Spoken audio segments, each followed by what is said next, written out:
哎，老师你好，我大概跟你做一下介绍，来说明一下，因为我刚刚看到你 email，我不知道老师是不是就是要做光剑，就是星际大战的光剑哦。那这边有几个问题，就是要跟老师说明一下哦。我把电路分成，就是用功能来区分功能来区分，就是我们有语音电路，以前的话语音电路是单独一颗 IC 现在的语音电路它会跟单晶片结合在一起那我们在卖场上面你看到那一颗光剑音效 IC 呢，它就是相当于是把语音电路跟单晶片做在一起的一颗 IC 它把这两个功能整合在一起的一颗 IC，它本身也是单晶片，它也是语音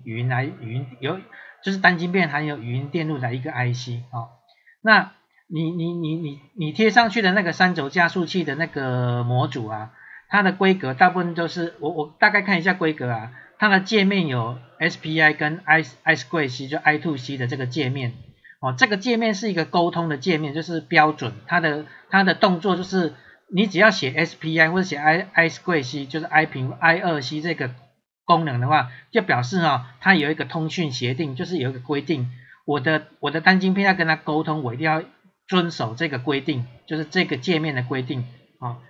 所以说这个规定就是说我的单晶片一定要有这个界面，我才有办法跟这个三轴加速器沟通。那就是很不好意思，我们的语音 IC 呢就没有这个界面没有这个界面，我就没有办法去读这个的资料这个是这个问题所以这个我可能没办法做一般我们以前有的客户是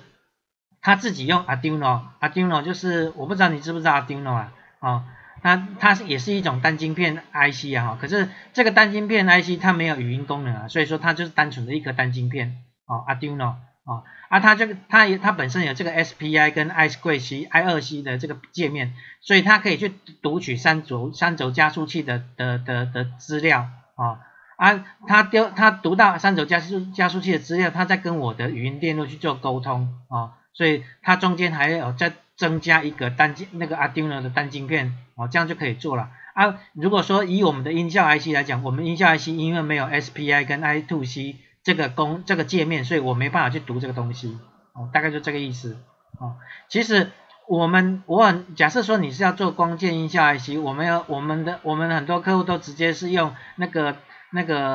弹簧开关弹簧开关它其实本身就可以侦测到，比如说你光键要挥动或者是砍击就攻击，就是它可以区分这两个动作